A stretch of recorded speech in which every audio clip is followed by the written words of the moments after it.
Hi hello guys welcome back to Aadya colourful. ನಾನು Suma. Friends, ಇವತ್ತಿನ ವಿಡಿಯೋದಲ್ಲಿ ಒಂದು ಸ್ವೀಟ್ ರೆಸಿಪಿನ ನಿಮ್ಮ ಜೊತೆ ಶೇರ್ ಮಾಡ್ತಾ ಇದ್ದೀನಿ. ಖಂಡಿತವಾಗ್ಲೂ ಈ ರೀತಿಯಾಗಿ ರುಚಿಯಾದ ನೀವು ಅಕ್ಕಿ ಪಾಯಸನ ಒಮ್ಮೆ ಮಾಡಿ ನೋಡಿ. ತುಂಬಾ ಟೇಸ್ಟಿಯಾಗಿ ಮಾಡುವಂಥ ಒಂದು ಸ್ವೀಟ್ ಇದು. ಸೊ ಈ ಸ್ವೀಟ್ ಮಾಡೋದಕ್ಕೆ ಮೊದಲನೇದಾಗಿ ಒಂದು ಅರ್ಧ ಕಪ್ ಆಗುವಷ್ಟು ನಾನಿಲ್ಲಿ ಅಕ್ಕಿ ತೊಗೊಂಡಿದ್ದೀನಿ. ಸೊ ಅಕ್ಕಿನ ನೋಡಿ, ಊಟ ಮಾಡುವಂತಹ ಸೋನಾ ಮಸೂರಿ ಅಕ್ಕಿನ ನಾನು ಉಪಯೋಗಿಸ್ತಾ ಇದ್ದೀನಿ. ಈ ಅಕ್ಕಿ ಆದರೂ ಮಾಡ್ಬೋದು, ಅಥವಾ ನೀವು ರೇಷನ್ ಅಕ್ಕಿ ಬರುತ್ತಲ್ಲ, ಸೊ ಆ ಅಕ್ಕಿಲೂ ಕೂಡ ನೀವು ಈ ಪಾಯಸನ ಮಾಡ್ಕೋಬಹುದು. ಸೊ ನೋಡಿ, ಈಗ ನಾನು ಒಂದು 2 ಗಂಟೆಗಳ ಕಾಲ ಇದನ್ನು ನೆನೆ ಹಾಕಿದ್ದೀನಿ. ಸೊ ನೆಂದಿರೋದು ತುಂಬ ಚೆನ್ನಾಗಿ ನೆಂದಿದೆ. ಸೊ ಅಂತಹ ಅಕ್ಕಿನ ನಾವು ಈಗ ಒಂದು ನೀರೆಲ್ಲ ಬಸ್ತು ಒಂದು ಬೌಲಿಗೆ ಹಾಕ್ಕೊಳ್ಳೋಣ. ಒಂದು 2 ಟೇಬಲ್ ಸ್ಪೂನ್ ಆಗುವಷ್ಟು ಅಥವಾ ಒಂದು 4 ಟೇಬಲ್ ಸ್ಪೂನ್ ಆಗುವಷ್ಟು ಅಕ್ಕಿ ಇದ್ದರೆ ಸಾಕು. ಸೊ ನೋಡಿಕೊಂಡು ನಿಮಗೆ ಜಾಸ್ತಿ ಕ್ವಾಂಟಿಟಿಲಿ ಬೇಕು ಅಂದರೆ ಮಾಡ್ಕೊಳ್ಬಹುದು. ಹಾಗೆ ಇಲ್ಲಿ ಒಂದು ಪ್ಯಾನ್ ತಗೊಂಡಿದ್ದೀನಿ. ಇದಕ್ಕೆ ಒಂದು 3 ಟೇಬಲ್ ಸ್ಪೂನ್ ಆಗುವಷ್ಟು ನೀರನ್ನು ಹಾಕ್ಕೊಳ್ತಾ ಇದ್ದೀನಿ. ನೀರು ಹಾಕಿದ ನಂತರ ನಾವು ಇದಕ್ಕೆ ಒಂದು 2 ಕಪ್ ಆಗುವಷ್ಟು ಹಾಲನ್ನು ಹಾಕ್ಕೊಳ್ಳೋಣ. ಫ್ರೆಂಡ್ಸ್, ನೀವ್ಯಾರಾದರೂ ಫಸ್ಟ್ ಟೈಮ್ ನನ್ನ ಚಾನಲ್ಗೆ ವಿಸಿಟ್ ಮಾಡಿದರೆ ಪ್ಲೀಸ್ ನನ್ನ ಚಾನಲ್ನ ಸಬ್ಸ್ಕ್ರೈಬ್ ಮಾಡ್ಕೊಳ್ಳಿ, ಹಾಗೆ ಲೈಕ್ ಮಾಡಿ ಮತ್ತು ಶೇರ್ ಮಾಡಿ. ಫ್ರೆಂಡ್ಸ್, ನಾವು ಹಾಲು ಹಾಕೋಕ್ಕಿಂತ ಮುಂಚೆ ನೀರು ಏನಕ್ಕೆ ಹಾಕಬೇಕು ಅಂದರೆ ಪಾತ್ರೆ ಬಿಸಿ ಇರುತ್ತೆ. ಸೊ ಹಾಲು ಹಾಕಿದ ತಕ್ಷಣ ಅದೇನಾಗುತ್ತೆ ಅಂತ ಅಂದರೆ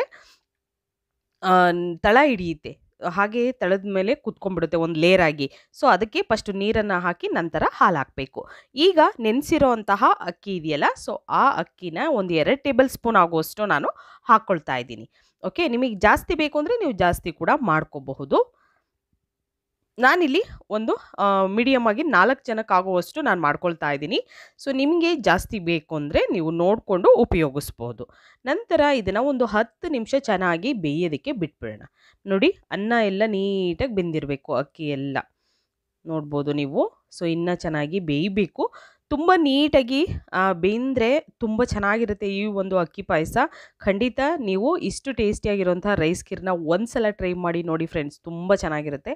ಸೊ 3/4% ಈಗ ಅಕ್ಕಿ ಬೆಂದಿದೆ. ನಂತರ ಇದಕ್ಕೆ ನಾನು ಬೆಲ್ಲ ಹಾಕ್ಕೊಳ್ತಾ ಇದ್ದೀನಿ. ಸೊ ಇದು ನಾನು ಒಂದು 3/4 ಕಪ್ ಆಗುವಷ್ಟು ಬೆಲ್ಲ ಹಾಕ್ಕೊಳ್ತಾ ಇದ್ದೀನಿ. ನಿಮಗೆ ಮತ್ತು ಏಲಕ್ಕಿ ಪೌಡರ್ ಕೂಡ ಹಾಕ್ಕೊಳ್ತಾ ಇದ್ದೀನಿ. ಬೆಲ್ಲ ಬೇಡ, ಸಕ್ಕರೆ ಉಪಯೋಗಿಸ್ತೀವಿ ಅಂದರೆ ಖಂಡಿತ ಸಕ್ಕರೆ ಕೂಡ ಉಪಯೋಗಿಸ್ಬೋದು. ಇಲ್ಲ, ಬೆಲ್ಲ ಆರೋಗ್ಯಕ್ಕೆ ಒಳ್ಳೆಯದು, ಸೊ ನೀವು ಇದನ್ನೇ ಕೂಡ ಉಪಯೋಗಿಸ್ಬೋದು. ಏಲಕ್ಕಿ ಪೌಡರ್ ಮತ್ತು ಬೆಲ್ಲ ಎರಡನ್ನೂ ಕೂಡ ಹಾಕಿ ನಾನು ಮಿಕ್ಸ್ ಮಾಡ್ಕೊಳ್ತಾ ಇದ್ದೀನಿ. ನೀಟಾಗಿ ಮಿಕ್ಸ್ ಮಾಡಿ ಇದನ್ನು ಚೆನ್ನಾಗಿ ಬೇಯೋದಕ್ಕೆ ನಾವು ಬಿಡೋಣ. ಅಕ್ಕಿ ಪೂರ್ತಿಯಾಗಿ ಬೇಯಬೇಕು, ಅಲ್ಲಿವರೆಗೂ ಬೇಯಿಸ್ಕೊಳ್ಬೇಕಾಗುತ್ತೆ. ಓಕೆ, ನೋಡಿ ಈ ಥರ ಚೆನ್ನಾಗಿ ಕುದಿ ಬರ್ತಾ ಇದೆ ಇವಾಗ. ಸೊ ಸ್ವಲ್ಪ ನೀರಿನ ಅಂಶ ಇರಬೇಕು, ಆಗಲೇ ನೀವು ಸ್ಟವ್ನ ಆಫ್ ಮಾಡಬೇಕಾಗುತ್ತೆ. ಇಲ್ಲ ಅಂತ ಅಂದರೆ ಫುಲ್ ಡ್ರೈ ಆದಮೇಲೆ ನೀವು ಆಫ್ ಮಾಡಿದ್ರೆ ಇನ್ನೂ ತುಂಬ ಒಣಗ್ದಂಗೆ ಆಗ್ಬಿಡುತ್ತೆ ಪಾಯಸ. ಸೊ ಹಾಗಾಗಿ ಸ್ವಲ್ಪ ಹಾಲಿನ ಅಂಶ, ನೀರು ಅಥವಾ ಹಾಲು ಇರಬೇಕು ಅದರಲ್ಲಿ. ಸೊ ಆಗ ನೀವು ಪೊಂಗಲ್ ಮಾಡಬೇಕಾದ್ರೂ ಅಷ್ಟೇ ಸ್ವಲ್ಪ ನೀರಿದ್ದರೆ ಖಂಡಿತ ಆಮೇಲೆ ಅದು ಒಂದು ಒಳ್ಳೆ ಹದಕ್ಕೆ ಬಂದಿರುತ್ತೆ. ಇಲ್ಲಿ 2 ಟೇಬಲ್ ಸ್ಪೂನ್ ಆಗುವಷ್ಟು ಬಾದಾಮ್ ಪೌಡರ್ನ ಹಾಕ್ಕೊಳ್ತಾ ಇದ್ದೀನಿ ಫ್ರೆಂಡ್ಸ್. ಬಾದಾಮ್ ಪೌಡರ್ ಹಾಕಿ ನಾವು ನೀಟಾಗಿ ಇದನ್ನು ಮಿಕ್ಸ್ ಮಾಡ್ಕೊಳ್ಳೋಣ. ತುಂಬ ಟೇಸ್ಟಿಯಾಗಿರುತ್ತೆ. ಬಾದಾಮ್ ಪೌಡರ್ ಹಾಕಿ ನೀವು ಈ ಥರ ಅಕ್ಕಿ ಪಾಯಸ ಮಾಡಿದ್ರೆ ಖಂಡಿತ ತುಂಬ ಟೇಸ್ಟಿಯಾಗಿರುತ್ತೆ, ತುಂಬ ಇಷ್ಟ ಆಗುತ್ತೆ ಮಕ್ಕಳಿಗಂತೂ. ಸೊ ಇದಕ್ಕೆ ಕೆಲವೊಂದು ಡ್ರೈ ಫ್ರೂಟ್ಸ್ನು ಕೂಡ ನಾನು ತುಪ್ಪದಲ್ಲಿ ಹುರಿದು ಹಾಕ್ಕೊಳ್ತಾ ಇದ್ದೀನಿ. ಸೊ ಅದೊಂದನ್ನು ನಾನು ಇದರಲ್ಲಿ ಶೇರ್ ಮಾಡಿಲ್ಲ, ಲೆಂತಿ ವಿಡಿಯೋ ಆಗುತ್ತೆ ಅಂತ. ತುಪ್ಪದಲ್ಲಿ ಹುರಿದಿರೋಂಥ ದ್ರಾಕ್ಷಿ, ಬಾದಾಮಿ, ಪಿಸ್ತಾ, ಗೋಡಂಬಿನ ಹಾಕ್ಕೊಳ್ತಾ ಇದ್ದೀನಿ.